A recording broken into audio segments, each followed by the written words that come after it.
Welcome back to the weekend wrap. No production, just my thoughts. So as always, please like and subscribe, share with a friend, a colleague, a relative, an associate, an enemy, any and all in between. And boy, we had a very, very eventful night of boxing. A very low-key weekend if you're looking at, I guess, names of the sport and big-time boxing. But there were some moments that probably have eclipsed quite a bit that's happened over the last couple months. And that's saying a lot because we've had some very, very good fight cards that have come on over the last couple of months. But look, let's kind of just get into some of the notable fights that I saw before we kind of talk about those main events. So Gabriela Fondora against Asenio, what was her name? Daniela Asenio. That was a fairly unanimous points decision, which I did predict in my predictions league, but I'm not sure if I said that I reckon she might try and get the stoppage in basis picks, but I did predict that one to be a UD. It was a pretty good match. I mean, I won't say too much about it. Gabriela got hit with a few things, but she only ever really got hit when she was like properly loading up to try and take Daniela out of there. But that's good for her ultimately. It means that she's not worried about her chin. She's not worried about taking a shot. And with her being a bit more defensively responsible and a bit better in her shape than Sebastian, I don't feel like her getting caught in those exchanges or the counters is going to affect her as much as it did him when he faced Brian Mendoza and Tim Tszyu. So good work for her. I haven't yet seen the Cecilia Breakus and Maricela Conejo fight, but I do know Cecilia won it via unanimous decision as I expected. So I need to go back and check that it was on the prelims. I actually thought that would end up being on the main card, but it didn't make it there. So yeah, I haven't seen everything from last night yet, purely because I was actually out and I actually only turned on my I only really turned on my phone to watch the main event of Virgil Ortiz and Bohachuk, and then Luis Alberto Lopez and Angelo Leo afterwards. So thoughts on some of the other bits of the undercard. Lindolfo Delgado got points decision as I expected. I haven't seen the fight yet, but I just felt based on the way that the styles would match up and obviously the opponent, I just didn't think he'd be able to add to his KO, to sort of his KO record at that point. Charles Conwell against Kyrie Gray.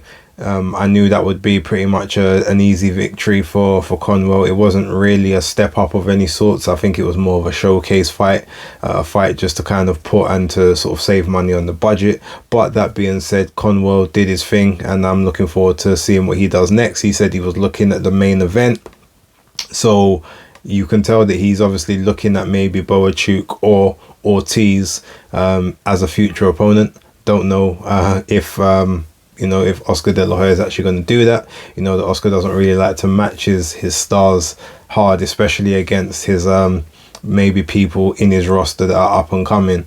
And I think he does a little bit like what people accused Eddie Hearn of doing before. Like, he'll sign people in the division that are threats to his stars to kind of keep them away from the stars until such a point as either the stars become old or they're no longer stars anymore, and then he basically will feed them to that next person up to try and make them the star afterwards. I think that's what he's doing with Conway, sorry. But I mean, look, we'll find out. Yeah, ultimately it was a decent fight. There's a couple other fights on there. I know Kenneth Sims Jr. got a stoppage, 5th round stoppage. I wasn't expecting that, but it was a last minute opponent. Part of that was one of the reasons why I thought it would go the distance, because it was a last minute, because the regular opponent obviously pulled out, I think through injury or illness or something like that. So yeah, but look, with that being said, let's talk about the two main events, because that's obviously all we're really caring about here. First of all, I'm not calling it yet, but chances are Bohachuk against Ortiz Jr. is likely going to end up being fight of the year when it comes to my my awards at the end of 2024, because that fight was incredible. Now it's got some tough competition. I mean, we've still got Conor Walker and Lewis Crocker. That to me could quite conceivably be fight of the year. I think the only thing that might tip it in this one's favour is this one was for a version-ish slash a mandatory position, I guess, for a world title, whereas that one was just it was a British dust up, kind of British title level fight, even obviously that wasn't on the line there. But yeah, good quality fight. Look, let's talk about the controversy, because a lot of people are believing that Virgil Ortiz should have either lost or it should have been a draw because he got knocked down twice by Sergey Bohachuk. Now, I've literally just finished watching the fight, because the first time I watched it, I wasn't scoring it. I was just kind of watching the fight. And obviously the knockdowns happened. I said, oh, he got knocked down a couple of times. But from what I was looking at, it looked to me like for the most part, he was being a lot busier in the rounds, and it looked like he was landing more punches. So I said, okay, I need to actually score this fight and take a look and see what I make of it. So I scored it. And the first round, I actually scored the round 10-9 to Sergey Bohachuk. He did get the knockdown, but Virgil Ortiz won every other part of the round apart from where he got knocked down. That doesn't make it a 10-8. And I think sometimes people need to obviously understand what the rules are, and you don't automatically get a 10-8 round if you knock down your opponent. You just deduct a point from the opponent's score.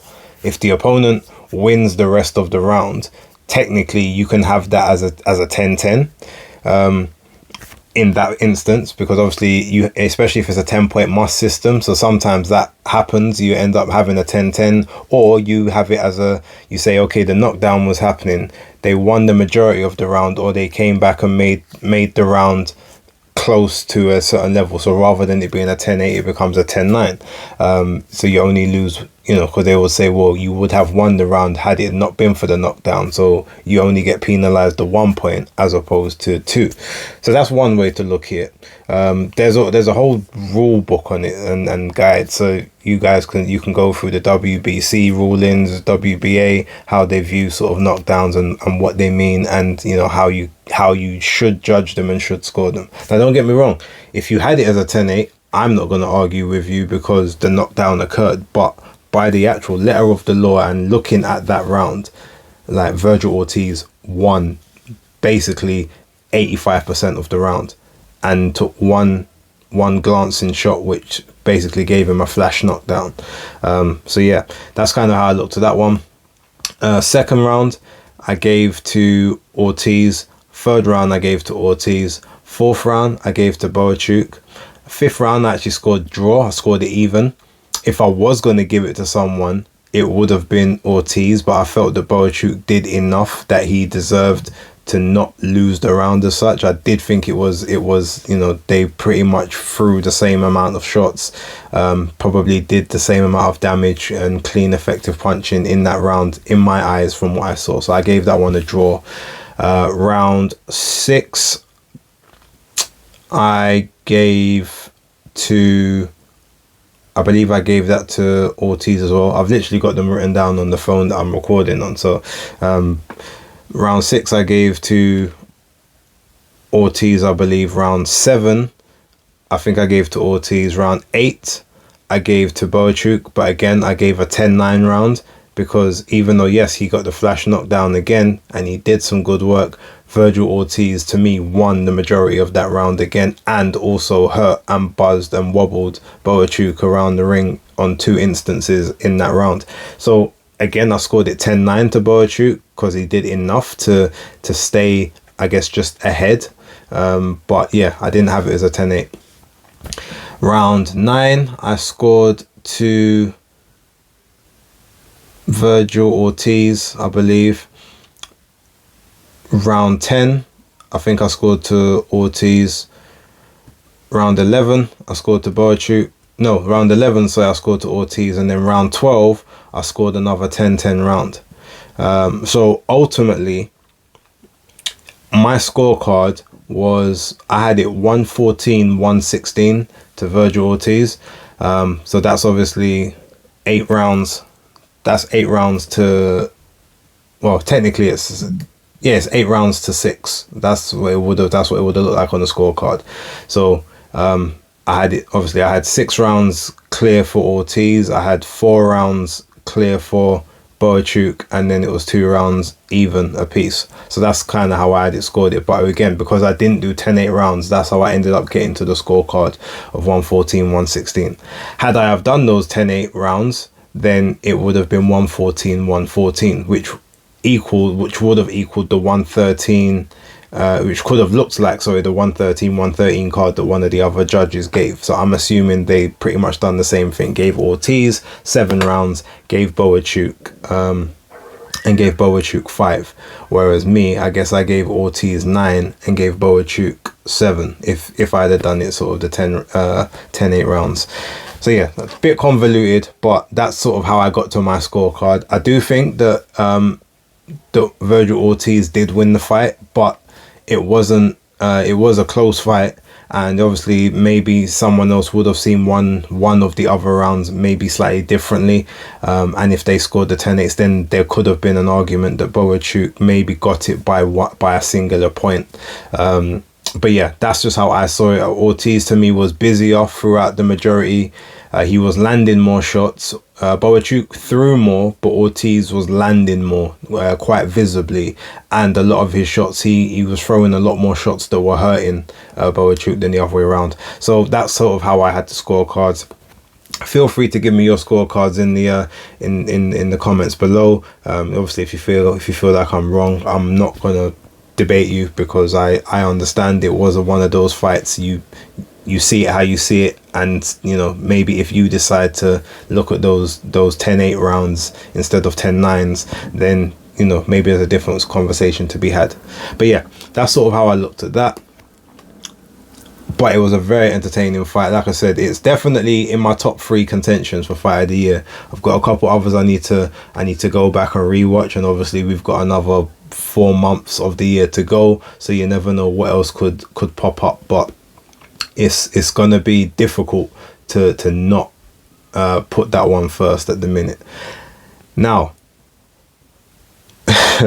Luis Alberto Lopez against Angelo Leo.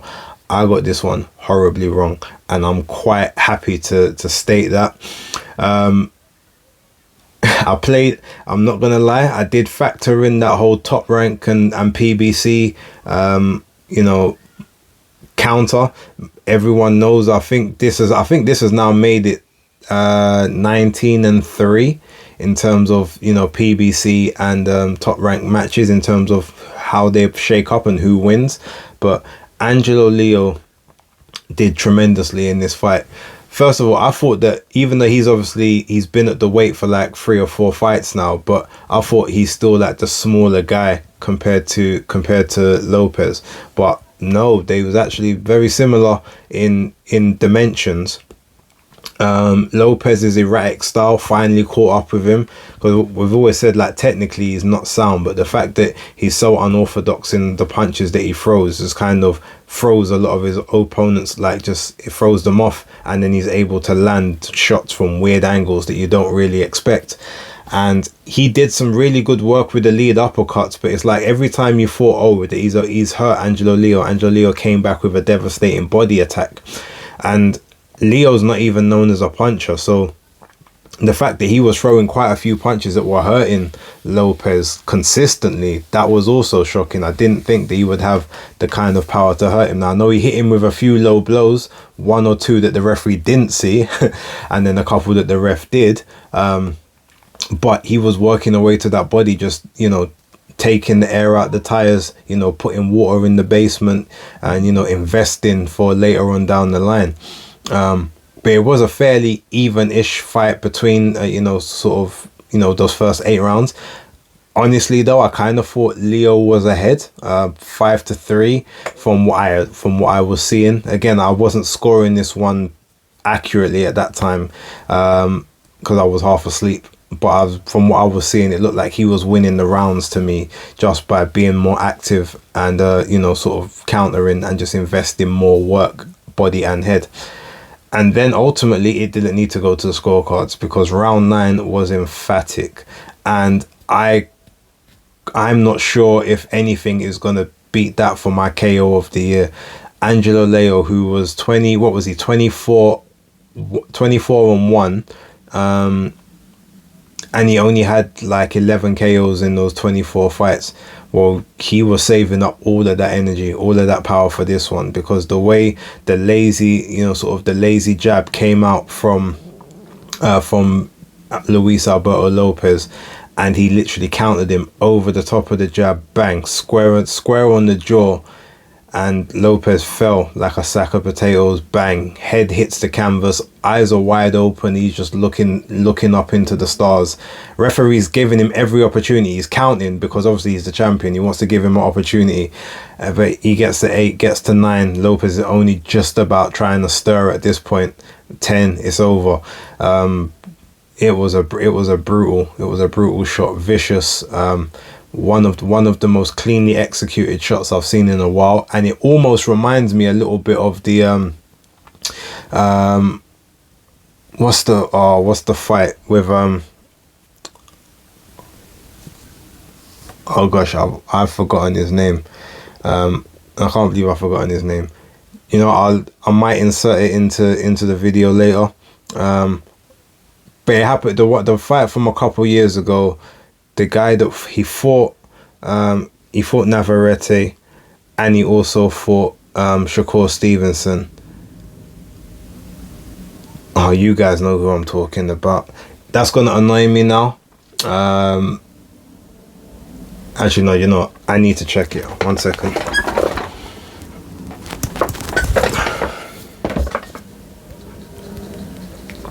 And I'm leaving all of this in the video. I'm not editing anything. As I said, there's no production in Weekend Rap, but I need to get, because that's really actually annoying me, the fact that his name's gone out of my head.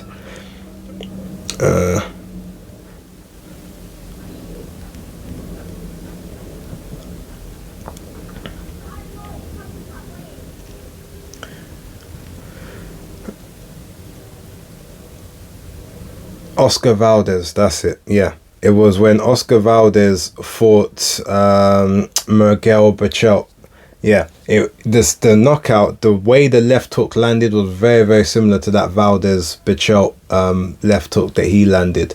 The difference is obviously Berchelt dropped like a Tetris block, like in stages, front facing, whereas this one he went down, you know, clean on his back, and the way he hit his head was nasty. So glad that he's safe after that, because that was vicious. But yeah, shout out to Angelo Leo. You know, I've got to give him his credit, and I got to eat that crow.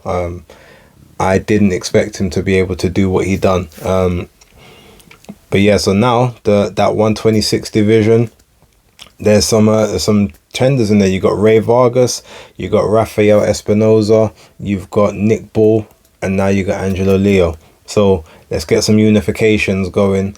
I would like to see I'd like to see Espinoza and Vargas, and then I'd like to see Leo and Ball, and then the winners face each other for undisputed. I think that would be the perfect sort of the perfect matchup. And then whoever wins that fight ultimately will then put themselves in prime position to get a Inoue ticket when he finally decides that he wants to move up to 126, which I don't think is going to be until maybe the end of 2025 at the absolute earliest, maybe even 2026. But at least then you've put yourself in that position where if he comes up, it's only you that he can fight. And yeah, I'm here for it if it does happen. But look, that's pretty much it for kind of what took place over the weekend. I'm going to leave it there. I've got a few other things to do. Yeah, leave any comments down below for fights that you liked or things that came up that you're interested in for the week ahead. I'm going to look to do a lot more content this week than I have been doing recently, but stay tuned for that, and I'll give updates during the week. But until then, thank you very much. Enjoy the rest of your Sunday. Be safe whatever you're doing, but I will chat to you soon. Peace.